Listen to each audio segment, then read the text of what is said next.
Саулармысыз, хөрмәтләребез, бүген 2023 елның 28 августы, атнаның 1-нче көнне. Соннар безнең тормышыбызда зур роль уйный. Без һәр вакыт соннарга игътибар итәбез. Алар ниндидер зур сөенешкә сәбәпче булып куя хәтта. Исәнмесез, кадерле тамашачыларыбыз. Икенче җәйгә, туган көнгә, җомгага хәтле тагын ниндидер бәйрәм җитүенә санаулы көннәр калып бара дип сөйләргә яратабыз. Санамыйк, бүген хәзер шушы минутта яшик. Ә шушы мизгелнең төп вакыйгасы без Алмаз Гәрәев, Зөлфия Шәмсуарова бүген туган барлык кешеләрне туган көннәре белән тәбрик итеп, якынлашып килүче республика көне бәйрәменә чакырып, манзара тапшыруын башлыйбыз. Балык шулпасы әзер, хәзер без аны татып карыйбыз. Biz bugün rugby turunda сөйләшәчәкбез. Бу спорт төренә быел 200 ел тула. Әйдәгез әле бергә танышып китик. Кама елгасының иң бик ярында урнашкан Алабуга шәһәре турында моннан берничә гасыр элек бар дөньяга билгеле була. Ник дигәндә, биредә 1832 елда танылган рәссам Иван Иванович Шишкин дөньяга килә. Халык һәм җыр, җирдә бер үк гомер, аерылмастан һәм жан кебек. Жыр барда халык мәңгелектә. Халык барда сарман мәңгелек. халык җырлары тарихы белән күптән онытылып, бик ераклардан данлы шанлы үткәннәрдән килеп, киләчәккә узып баручы бәгырь җимешләре дисәк тә ялган булмас. Сарман җырчылары һәркемнең күңеленә хуш килердәй халык җырларын башкаралар. Хәзер Тукай районына керсә дә, безнең данлыклы Илһам абыебыз да Сарман районыннан бит.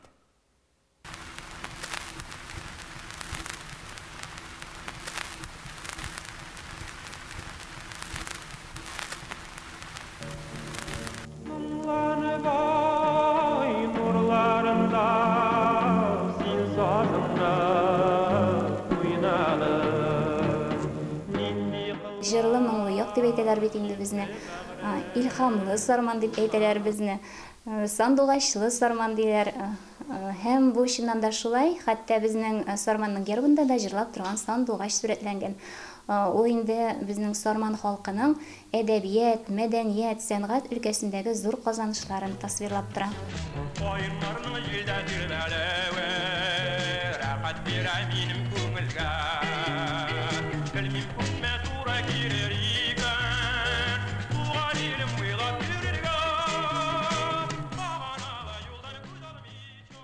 Һәм сандугач дигәннән иң беренче булып әлбәттә Илһам Шакиров искә төшә.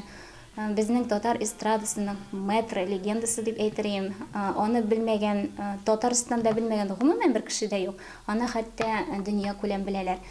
Аның тавышы, аның үзенә генә хас булган аһәңе, аның сәхнәдәге тыйнаклыгы, алар кабатланмастыр дип уйлыйм инде мин үземчә. Менә андый шәхесне Сарман районы турында сөйләгәндә искә алмыйча һич тә мөмкин түгел.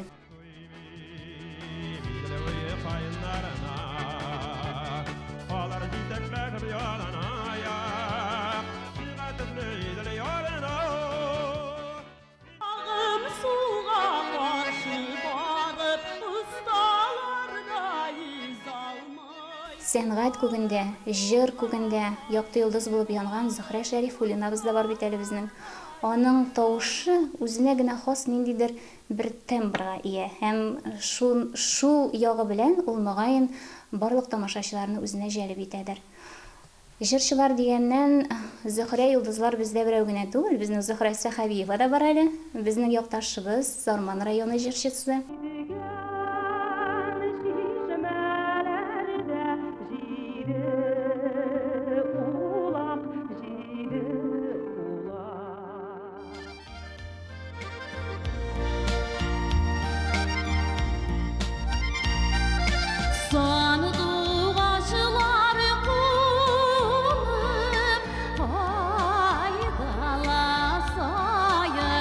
Сарман районы Саклаваш авылында туып үскән.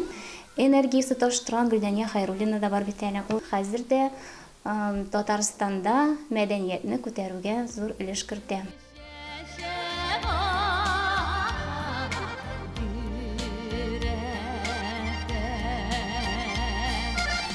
Сарман районы дигәндә иң элек искә Домир абый Гарифуллин төшә инде. Чөнки ул Сарман районында урнашкан Яхшыбай авылында туып, шушы шушы якның тарихын өйрәнеп, хәзерге көндә Сарманда яшәп ята. Аның шигырьләренә җырлар иҗат ителгән. Безнең якташ композиторларыбыз да иҗат иткән җырлары бар. Һәм шуны да әйтергә кирәк, аның җырлары халык теленә кереп, шул хәтле яратылып, хәтта халык җырына да әйләнеп киттеләр. Менә аның чыгарсыны каршы алырга дигән җыры бар. Аны хәтта Кытайда да җырлыйлар икән. Бик яратып, татар телендә, һәм ул җырны Кытай халкы татар халык җыры дип кабул итә икән. Аның бит чынлыкта үзенең авторлары бар ул җырның. Шигыренең авторы Дамир Абигарифуллин, ул җырның композиторы безнең якташыбыз Валерий Әхмәтшин. Үткәннәргә кайту хәтер сандыгын барларга, онытылганнарны яңартырга ярдәм итә. Сарман ягы илһамлы як. Сайраган сандугачларның моңы биредә яшәүчеләргә иңгән дисәк тә ялгыш булмас. Иң югары кыйммәткә ия булган сыйфатларының берсе үз тарихыңны белү диләр әби-бабайлар. Чөнки тарих киләчәккә атлар өчен гыйлем булып тора. Гомумән үзенең үткәне өйрәнелеп, киләчәк буыннарга тарихи басмалар әзерләнеп калучы төбәкләр бәхетле авыллар дип санала. Балык Биштәсе районының Күки авылында Сәләхетдин бай йортына 111 ел 1912 елда салынган әлеге 2 катлы йорт диварлары шактый гыйбрәтле хатирәләр саклый. Күки авылында 20-нче гасыр башына караган 2 бина сакланып калган. Дөрес, элек кибет булган корылма җимере хәлдә, ә менә 1903 елгы бай Сәләхи йорты әле бүген дә төзек хәлдә. Бу йортны авыл бае Сәләхетдин Хөснетдинов төзетә, ләкин аңа анда бәхетле яшәргә насыйп булмый. Совет хакимияте урнашкач аларны авылдан сөрәләр. Бай Сәләхи дип халык әйтә инде аны. Менә шуңа күрә Бай Сәләхи дигәч инде ул бик аңлаешлы гына нәрсә икәнлеге. Беренче тапкыр сөрергә килгән чакта, хуарга килгән чакта аны халык җибәрмәй уртага алдылар дип сөйләделәр. Мин ул вакытларны белгән апалардан, абыйлардан сөйләтеп өлгердем аны, ярый. Җибәрмиләр, чөнки аларның инде файдасы тигән барбер халыкка. Бурычка биреп турса да файдалы бит ул. Үзең гомер иткән байлык туплаган нигезеннән аерылып китү бер кемгә дә җиңел түгел. Бигрәк тә халык дошманы дип авылдан сөрелгән чакта, күңелнең бер җирендә без әле кайтырбыз дигән өмет яши. Кызлары аларның кире кайтырбыз әле дигән өмет булгандыр инде. Шушыннан ерак кына түгел бер күршеләргә үзенең яхшы бишмәтләрен, күлмәкләрен биреп калдыра, ләкин кире алып кияргә мөмкин булмый инде. Икенче тапкыр киләләр, ансысында инде куып җибәрәләр, шул кызыл армеецлар киләләр кораллар белән. Менә шуннан бирле инде бу авылга алар барыбер кайтып китәләр, авылны беләләр алар, өзмиләр элемтәне. Туганнары да күп аларның авылда. Аларның шәҗәрәләре дә узын, данлыклы шәҗәрә, аны безнең өйрәнеп бетерәсе бар әле. Димәк, авылга кайту хыялы барыбер чынга аша. Күки бае Сәләхетдин Хөснетдиновның оныклары бүген авыл белән нык бәйләнештә. Сәүдәгәрлек аларның канына сеңгән күрәсең. Бай Сәләхи оныклары үзләре бүген Казанда кибет тоталар. Бу тарихлар турында авыл халкы белә һәм киләчәктә ул китапта да урын алырга тиеш.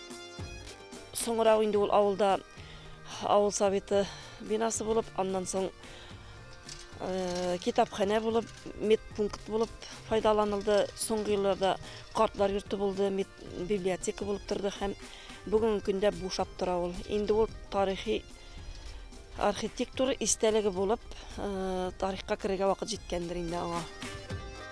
Бай Сәләхи йорты Күки авылының бер үк вакытта күрке дә үзендә тарихның кара тапларын саклаган җирдә. Ул бай тарихлы авылда сакланып калган биналарның берсе. Чөнки башка авыллардагы сыман Күкидә элеккеге мәчет бинасы сакланмаган, ә хәзерге мәчет 1992 елда яңа урында салына.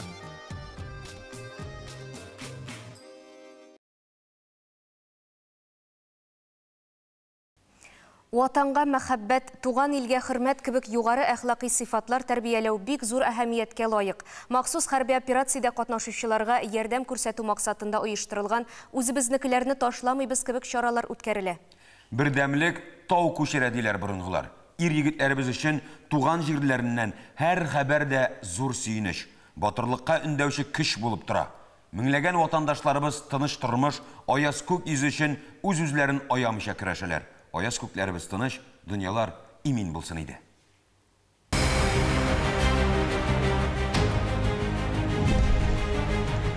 Эдуард Сергеевич Мазакин. Хәрби дәрәҗәсе доброволецлар отрядының кеше сержанты, вазифасы рота командиры. Эдуард Мазакин Бөгелмә шәһәр советы депутаты. Барс үз ирекләре белән хәрби хезмәткә алынучылар батальоны төзи һәм аны җитәкли. 2022 елның апрелендә фронтка китә, анда батальон хәзердә дошманга каршы көрәшә. Эдуард Мазакин хәрби бәрелешләрдә һәм дәүләт иминлеген тәэмин итүдә махсус буйрык үтәгәндә гражданнарның гомерен саклап калуда күрсәткән батырлыгы өчен бүләккә лаек була. Аңа Россия президенты Владимир Путин указы белән батырлык өчен медале тапшырыла. Без каһарманнарыбыз белән горурланабыз. Тәвәккәлләр, көчлеләр уйыны регби белән мавыгып китсәм, нишләрсең? Subhanallah, күннән көн шаккаттырасың син. Я сальсейшн бисең, я регби белән кызыксына башлыйсың. Нишлим инде, синең өчен борчылырга туры киләчәк әлбәттә. Юк, синең өчен түгел, калган егетләр өчен, чөнки сыгып кына җыгарсың барысында. Яшь спортчылар өчен тек регби уйнының куркынычсыз түре бар. Җиңелләштерелгән кагыйдәләр буенча бәрелешсез уйнау. Башта шундый уен белән танышып карарга кирәктер дип уйлыйм. Біз бүгін регби турында сөйләшәчәкбез. Бу спорт түренә быел 200 ел тула. Әйдәгез әле бергә танышып китик. Регби командалап уйный торган олимпик спорт түрі. Ул 19 гасырда регби футболының бер түрі буларак Англиядә туа. Уенның максаты каршы туручы төркемнең капкасына яисә зачет зонасына туп кертү. Футболдан айырмалы буларак регбида тупны кулга тотырга ярый. Регби тубы эллипс формасында була. Гадәттә аның өслеген махсус состав белән каплыйлар. Бу пычрак ябышмас өчен эшләнә. Туп кытыршы була. Аны тотарга җайлы.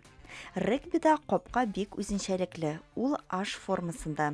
Тупны әнә өске өлешенә аталар инде аның. Безнең Казанда да менә инде 4нче ел профессиональ регби командасы бар. Стрела дип атала. Алар белән мин дә танышып кайттым әле. Мин тренер булып эшлим. Моңынчы бу командада уйнадым.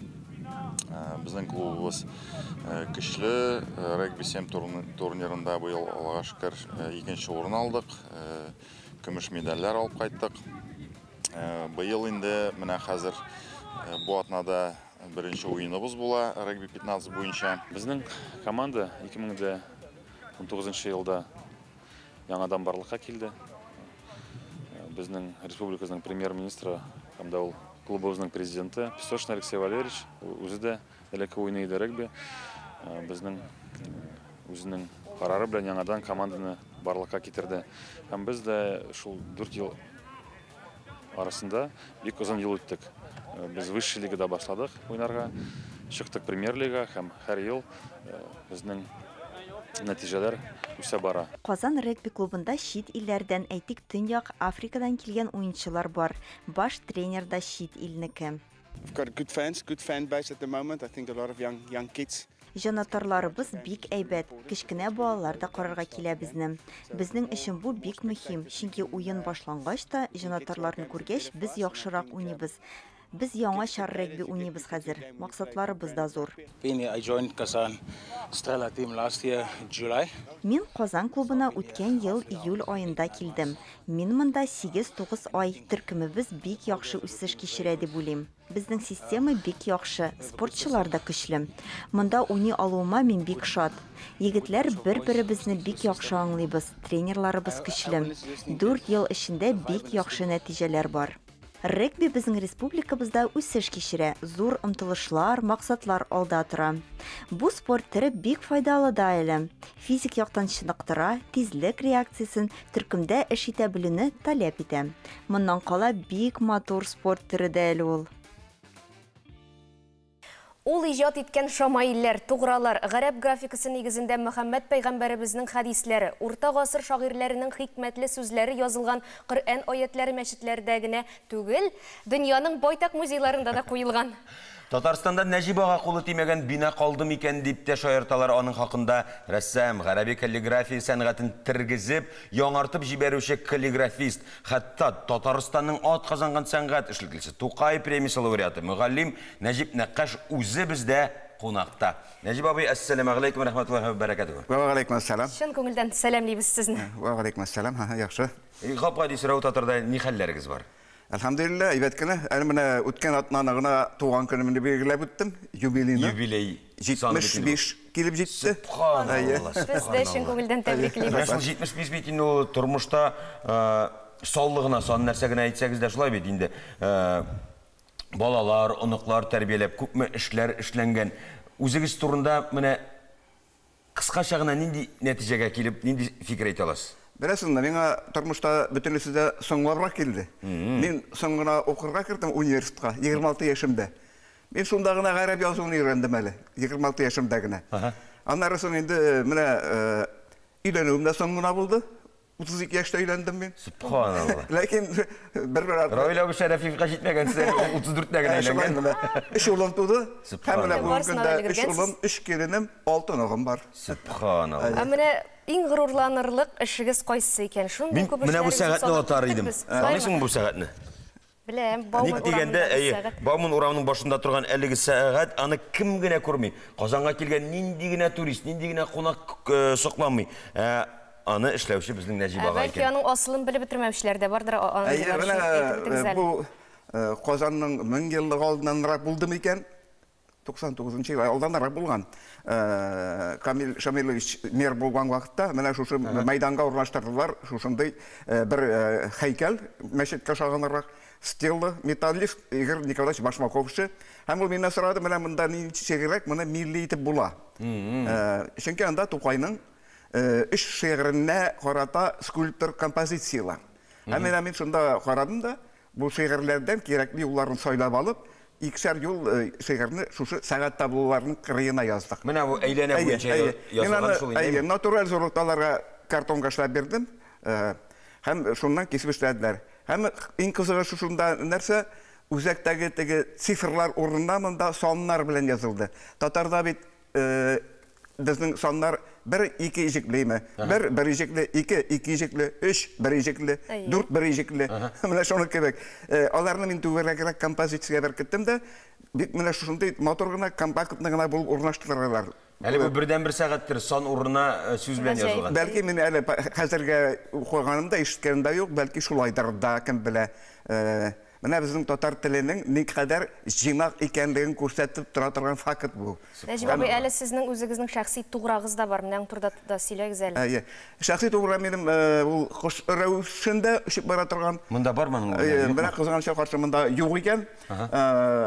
Менә ни өчен хуш килеп чыкты ул хәрефтән килеп чыга. Хәрефнең мөмкинлегеннән. Араб язуының аның мөмкинлекләре зур. Ләкин кай вакытта ул килеп чыгарга мөмкин, син уйлаган нәрсә килеп чыкмаска мөмкин. Менә Нәҗип дип яза башладым. Җ хәрефенең башы язылышы бераз гына кыш томшыгына шагынын. Менә шуннан кирип китте.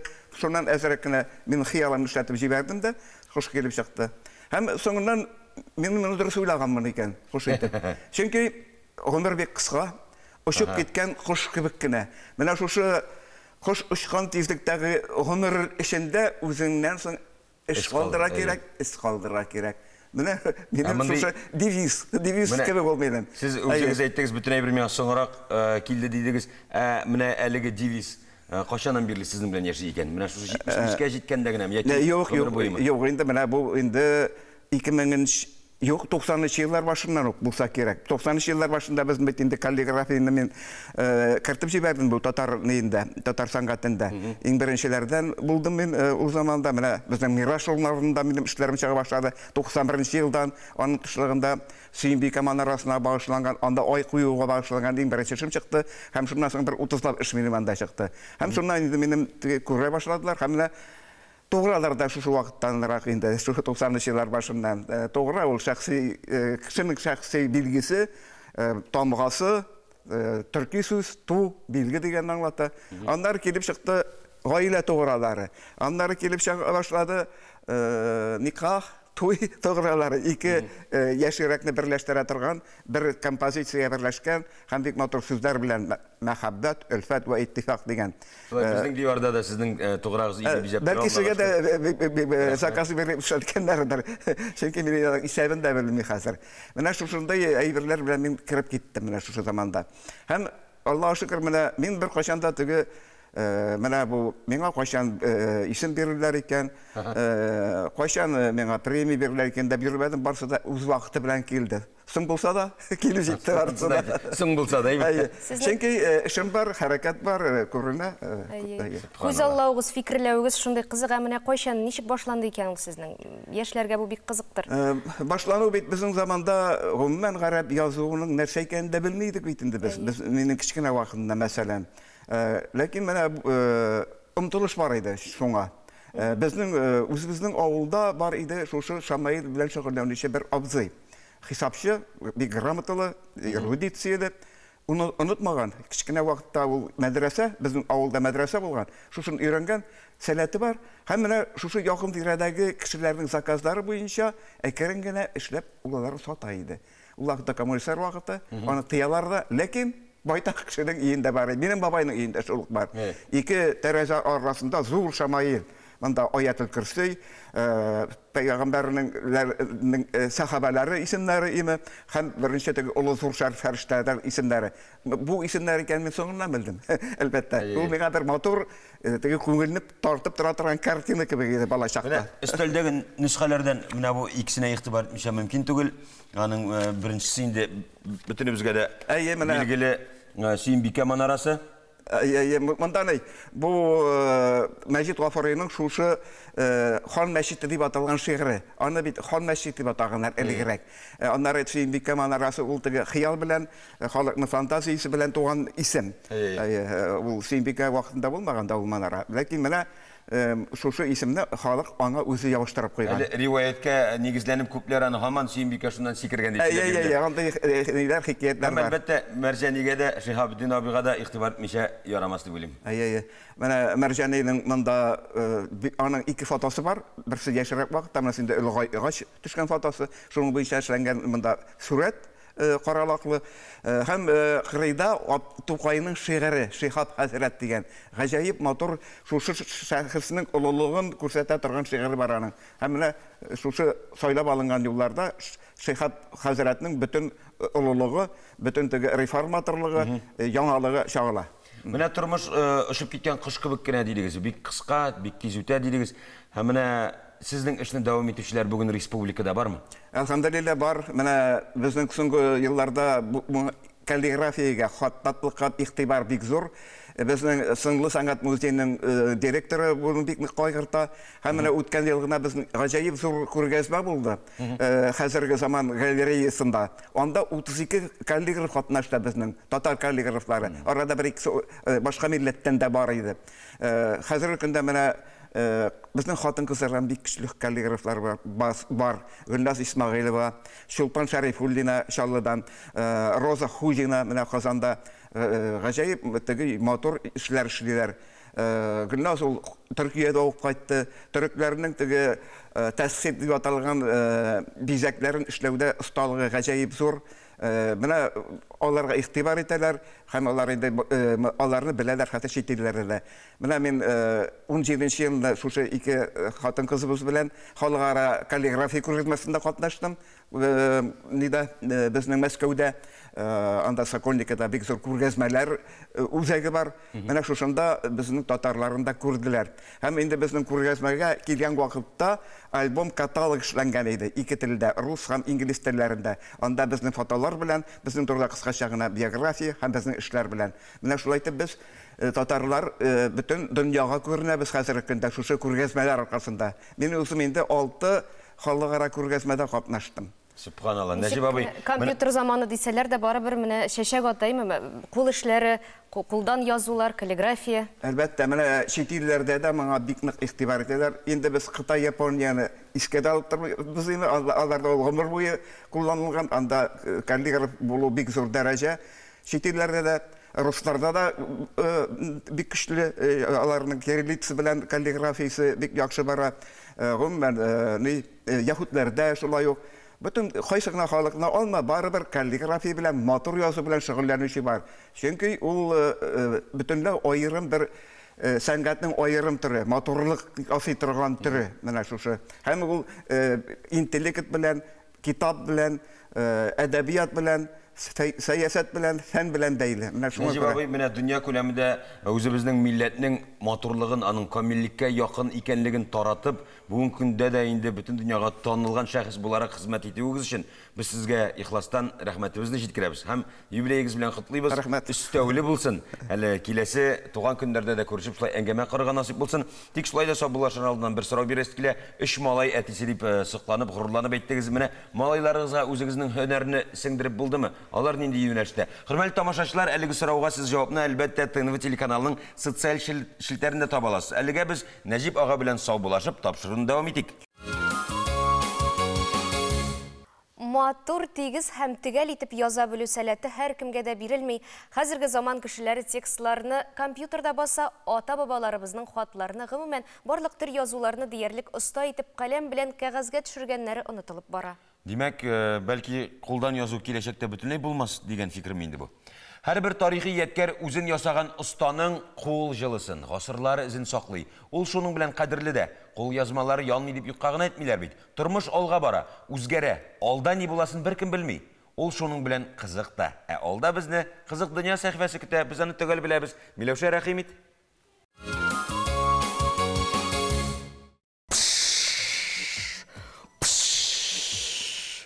Мин шулай вулканнарны күрсәтәм. Миңа калса алар шулайрак атыла. Тик бәхетемә чын барлыкта әлеге күренешне күзәткәнем юк. Ә сез, Алмаз белән Зөлфия, менә тамашачылар арасында андыйлар булырга мөмкин. Әйе, җир шарының өслегендә барлыкка килгән әлеге табигый геологик җисем куркыныч та, кызык та.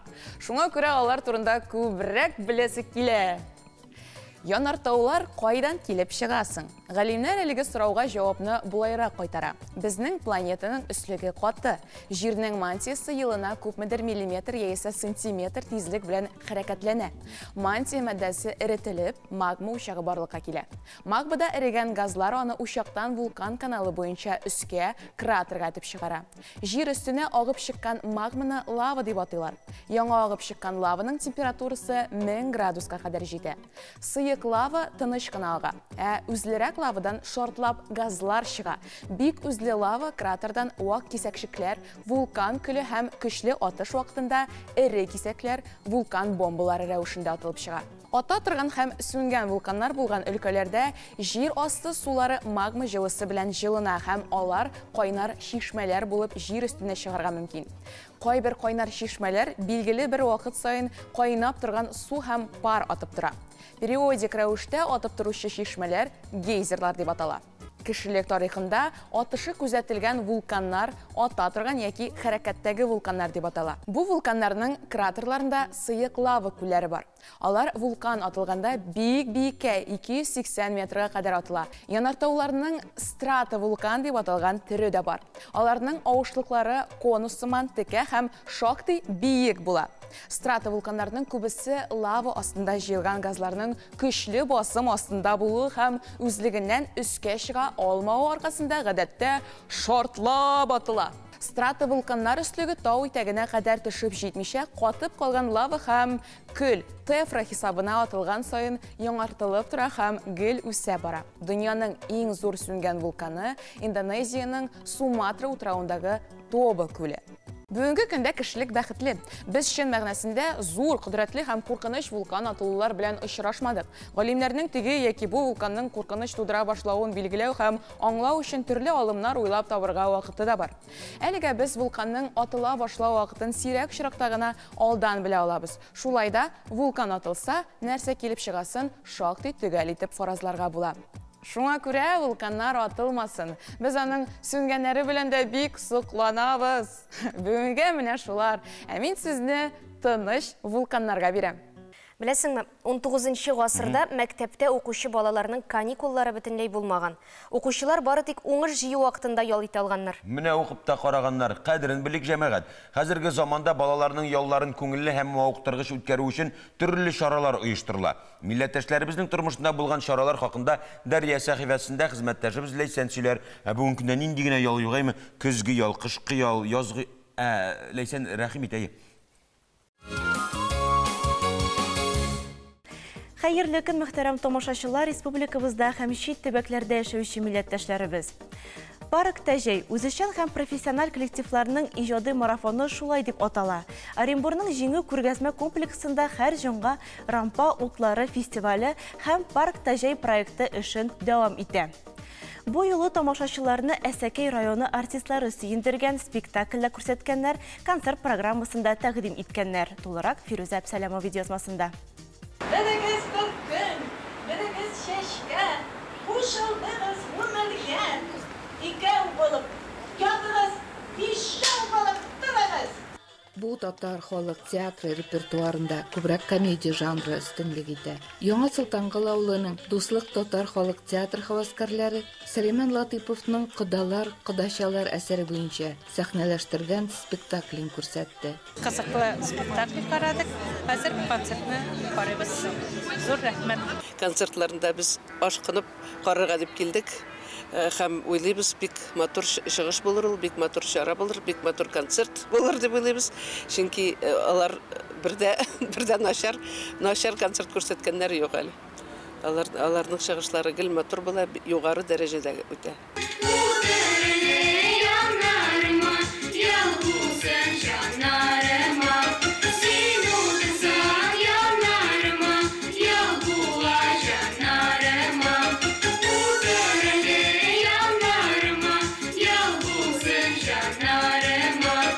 Парк Тәжей проектының бу сезонында беренче тапкыр Әсәкәй районының иҗат командасы коллективлары концерт программасында тәкъдим итте.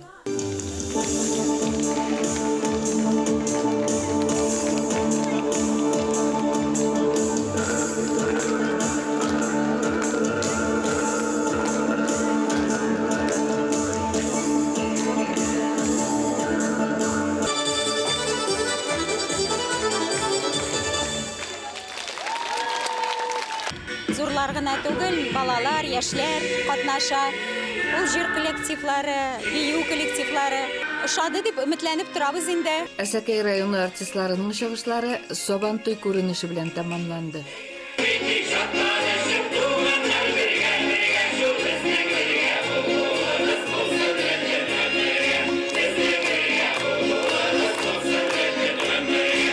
Узган ел гына да Оренбурда проектны 5500-дән артык кеше караган. 2015 елдан 260 меңнән артык. Парк Тәжей проектының концертлары 15 сентябрьгә кадәр узачак.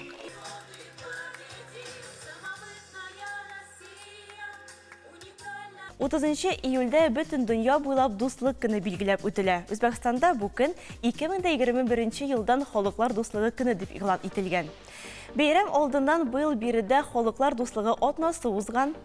Программага чәчәкләр салу тантанасы, күргәзмәләр, концертлардан тыш халыкара конференцияда кертелгән иде. Бәйрәм мизгелләрен Сәрвиназ Кәримова видеосмасында күрә алырсыз.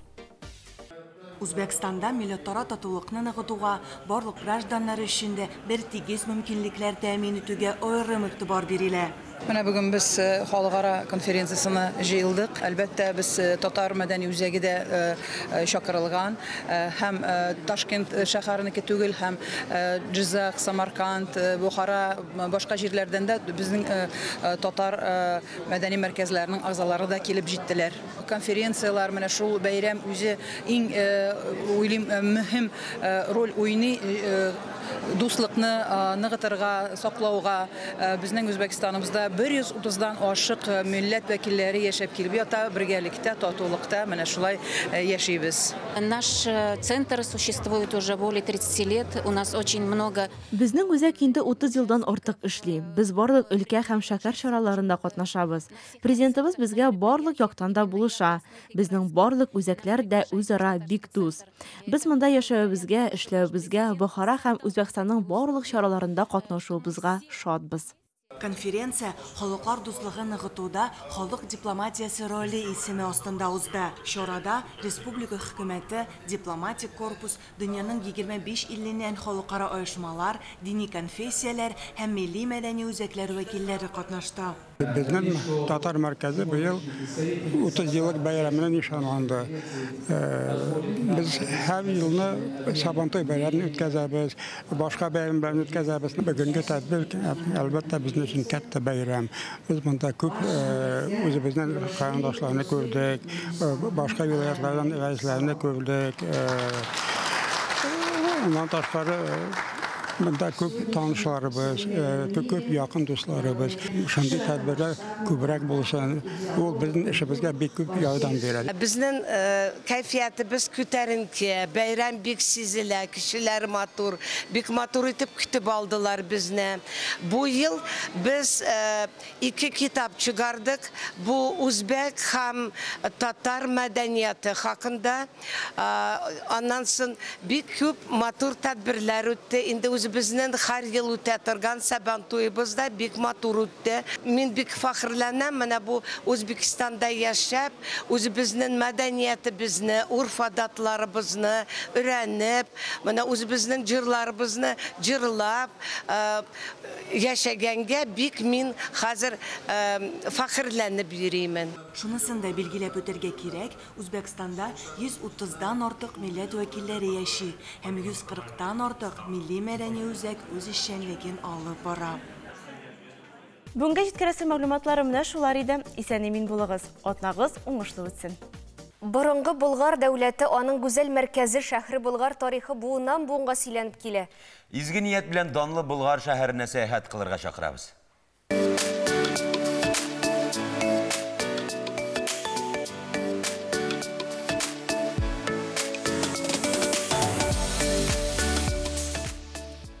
Бұлғарның музейлар урамында үзенчәлекле музейга юл алдык. Ул елга буендағы шәһәр дип атала. Бер катлы таш йортта урын алган музей карап рәвешендә стильләштерелгән. Әлеге музей Спас шәһәре елга буенда катлаулы драматик тарихлы тормыш турында бәян итә. Елга буе шәһәре музее. Бу музей Спасск шәһәре турында сөйли торган музей. Спасск шәһәре 1781 елда оеша. Ул Бизне елгасы буенда урнашкан була. Һәм инде аңа шәһәр статусын Екатерина II бирә. Шушы шәһәрнең үз гербы булган. Әмма ләкин шәһәр су астында калу сәбәпле 1955 елда аны бүгенге көндәге безнең район үзәгенә күчерәләр. Күргәзмә коллекцияларында балык тоту һәм корабларда көн күреш өчен кулланылган әсбапларны күрергә мөмкин. Мәсәлән, монда агач көймәне, балык баклау машинасын, корабль шәвен, балык тоту җайланмаларын, төрле размердагы кармакларны, элмәкләрне күреп була.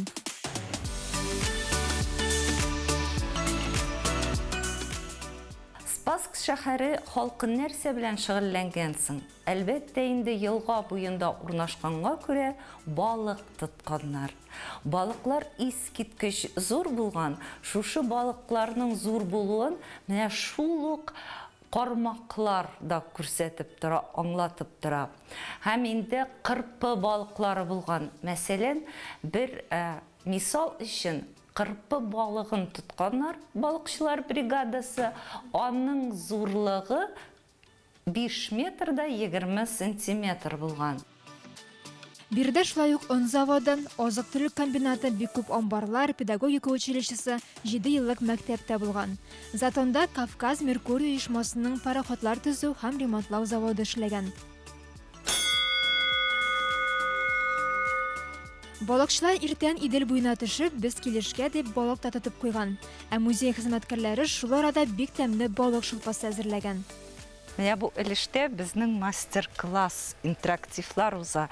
Килгән кунакларыбызны менә учакта, казанда уха пешереп, тәмле керкә балыгыннан уха пешереп каршы алабыз. Ә керкә балыгыннан пешкән уха ул бөтенләй тәме башка аерылып тора. Театр ул тормыш, театр ул яшәеш, театр ул монда һәм хәзер, театр ул безнең һәм сезнең хакта. Шулай булганда гына тамашачыга кызык дип уйлыйм. Тигез күрә бөтен җанны театр, кирәк кол бул, Кирәксә, император, татар профессиональ театрын ұйыштыру йылларында Габдулла Тукайның өлеше зур була. Шаяннар Тукай шигырын өйрәнгәннәр. 1, 2, 3.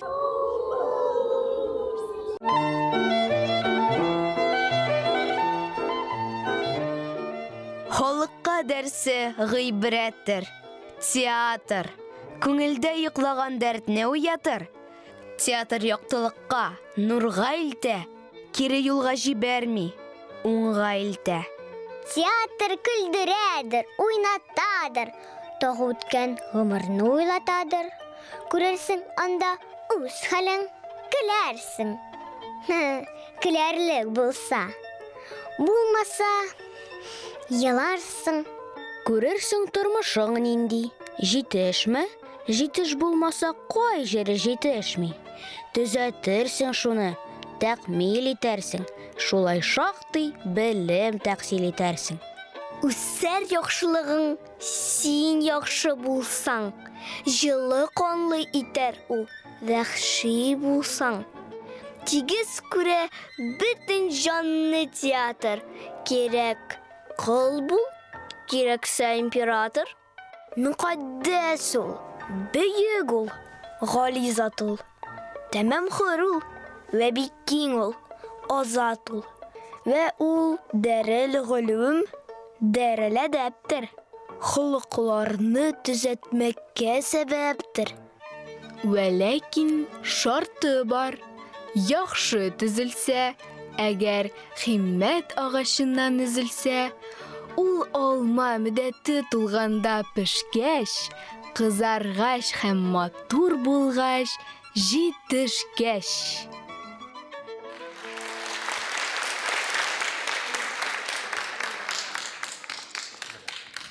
Төзүче һөнәре җәмгыятьтә иң кирәкле, иң хөрмәтле һөнәрләрнең берсе. Төзүчеләр тырышлыгы белән илебез дә көннән-көн матурлана, кешеләр туган йорт җылысын ныграк тоя. Без август башында булган төзүчеләр көне белән барлык төзүчеләрне һәм шул төзүчеләрнең файдасын тойган милләттәшләребезне чын күңелдән ихластан бәйрәм белән котлыйбыз. Тукайларың, сәйдәшләрең өчен, җәлилләрең өчен яратам.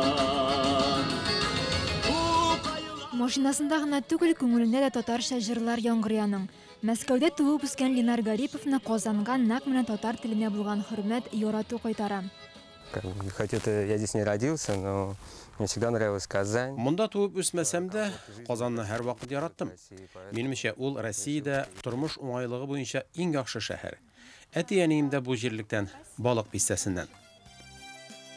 Энҗе, Зөбәрҗәт, Күкчәчәк. Сакуры авылының күп кенә йортларында урам исемнәре татар телендә язылганына игътибар итәсең. Булар барысы да Ленар Гариповның төзелеш компаниясе төзегән йортлар.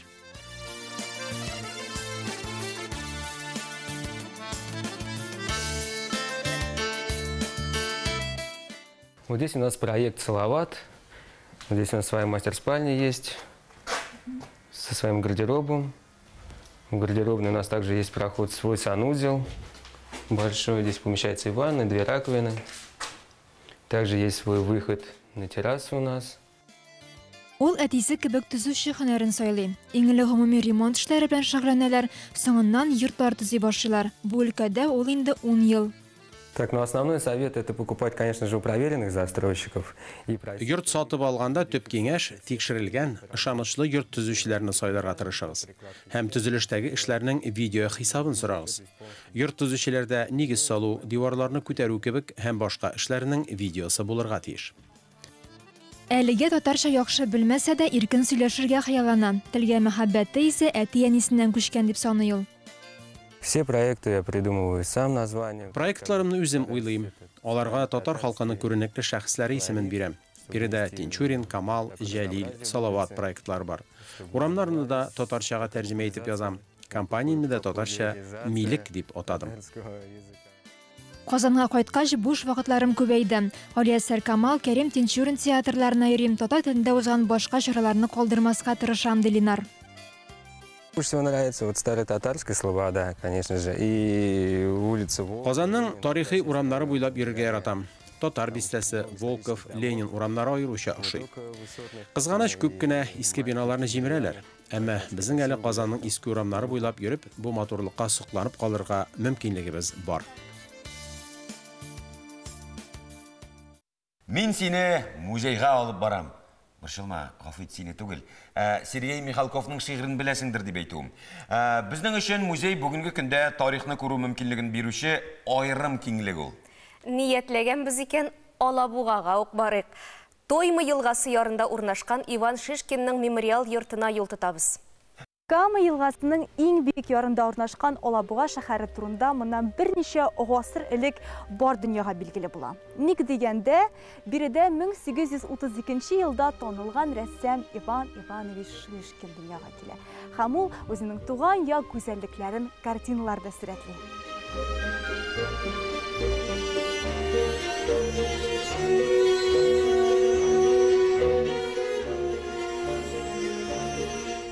Бүгенге көндә Алабуга шәһәрендә танылган пейзажистның истәлеген менә шушы йорт саклый. Ул музей функциясын үти. Кайчандыр биредә Иван Ивановичның гаиләсе яши, аның бала чагы нәкъ менә шушы йортта үтә.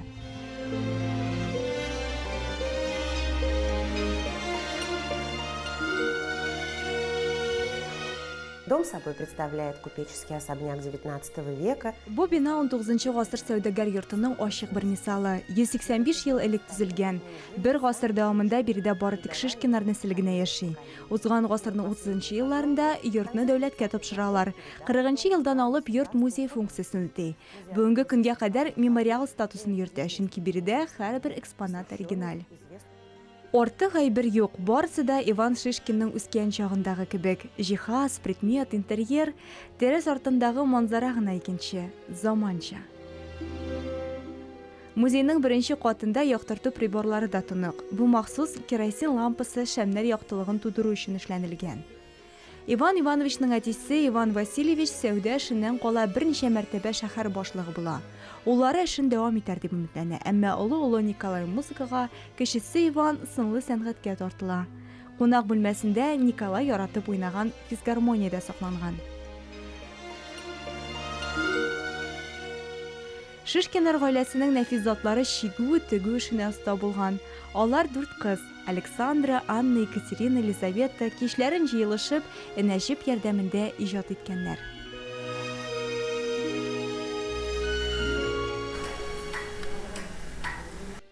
Кичләрен гаилә агыш бүлмәсендә җыелган. Биредә аерым игътибарга күкеле сәгать лаек. Аны Иван Иванович Шишкинның бабасы Василий Афанасьевич Нижгар ярминкәсеннән алып кайткан.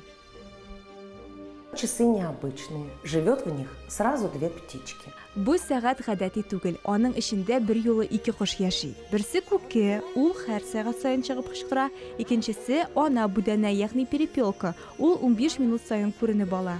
Шишкиннарның гадәти булмаган сәгате турында бар тирә-якка билгеле була. Кайберәүләр махсус тәрәз каршына килеп тыңлый торган булганнар. Арты хисләр биегән дип тәсиллиләр.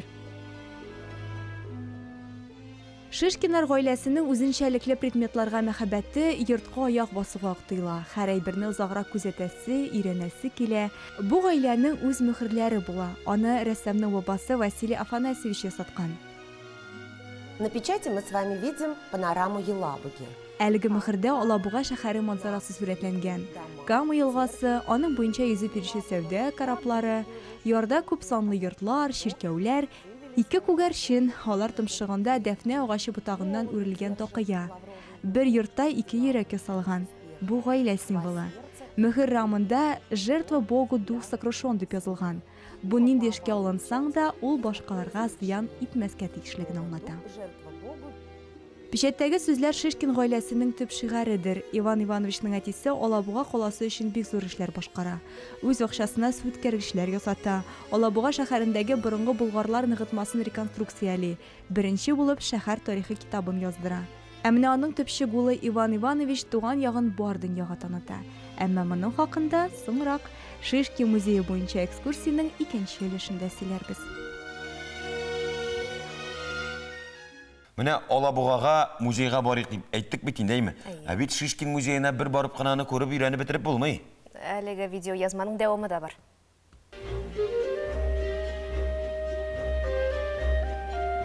Танылган рәссам Иван Иванович Шишкинның музейы белән танышуыбызны дәвам итәбез.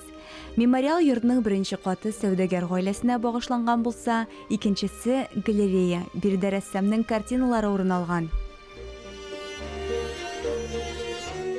В коллекции музея Шишкина 5 подлинных работ художника. Шишкин музей коллекциясендә рәссамның 5 төп нөсхәсе урын алган. Игътибарыгызны урак өсте картинасына юнәлтәсем килә. Әлеге эшнең тарихы бик кызыклы. Аны 60-нчы елларда йортны төзекләндергәндә икенче катның идән астыннан табып алалар. Авторын билгеләү өчен Петербургка экспертизага җибәрәләр. Бик озак өйрәнгәннән соң әлеге эшне Иван Шишкин ясаганы ачыкланыла. Бу рәссамның үсмер чагындагы иҗаты. Ул вакытта аңа ни бары 16 яшь була. Иван Ивановичның әтисе Иван Васильевич сәүдәгәр берничә мәртәбә шәһәр башлыгы булган кеше. Ул уллары эшен дәвам итәр дип өметләнә. Шул нияттән укуга тартылышы булмаган Иванны Казанга гимназиядә белем алырга җибәрә. Әмма бу уңышлы нәтиҗәләр бирми. Малай төгәл фәннәр белән кызыксынып китми, пумаласын да кулыннан төшерми. Бер вакыт Спас чиркәвенең иконостасын язу өчен Мәскәүдән рәссамнар чакыртыла. Иван алар белән таныша, башкалада сәнгать көллияте булуын ачыклый. Әтисен күндереп, шунда укырга китә. Аны тәмамлап Петербургның сәнгать император академиясендә белем ала. Ә соңыннан Мюнхен, Цюрих, Женева, Дюссельдорф буенча сәяхәт итә. Кайларда гына булса да, туган ягын сагынып искә ала. Бу аның пейзажларында да, афортларында да чагылыш таба. Мало кто знает, что такое графика, и мало кто знает, что Шишкин занимался графическим искусством. Иван Шишкинның график эшләре иҗат итүен күпләр белмидер әле. Аны ясау өчен рәссам махсус тимер пластинка әзерли торган була. Аның өстенә энә ярдәмендә чүкеп рәсем ясый. Төгәлләгәч өслеген кислота, аннары махсус буяу белән каплый. Соңыннан рәсем кәгазьгә күчерелә. Мондый төр графика афорт дип атала. Безнең музейда шундый афортларның тулы бер альбомы сакланыла. Ул 60 эштән тора. Дюссельдорф күренеше картинасы өчен Шишкинга академик исеме бирелә. 70-нче елларда рәссам укыта башлый. Беренче мәртәбә 36 яшендә өйләнә. Евгения Александровна аңа 2 ул, 1 кыз алып кайта. Әмма озак бергә торырга насыйп булмый. Башта хатыны, аннары кечкенә улы үлеп китә. Берничә елдан Иван Иванович яңадан өйләнә. Бу юлы үзенең укучысы Ольга Ладыкова. Родила ему дочь Ксению и сразу после родов умерла. Иван Шишкин Ольга Ладыкова белән 1 ел гына яшәп кала. Хәләл җефете бала тапканда җан бирә. Аның истәлеген саклап калу өчен хатынының барлык эшләрен җыеп альбом иҗат итә. Бу эшләр барысы да гади карандаш белән язылган. Аларны сез безнең музейда күрә аласыз. Көллияттә укыганда Иван Ивановичка бер кызыклы кушамат иярә. Аны аралашмаганлыгы, гел моңсу, уйчан булганлыгы өчен монах дип атыйлар. Замандашлары да Иван Шишкинның шул ук сыйфатларын аерып ала. Хылкы табигатьне яхшырак аңларга ярдәм итә иде диләр. Иван Иванович Шишкин 1898 елның язында Мольберт артында утырган килеш фани дөньядан китә. Урман патшалыгы картинасы тәмамланмыйча кала. Иван Ивановичка багышланган бердән-бер бакыр һәйкәл 1991 елда Алабуга шәһәрендә урнаштырыла. Ул музейдан ерак түгел. Әгәр дә бирдә булырга туры килсә, бер дә шиттәтеп бетмәгез.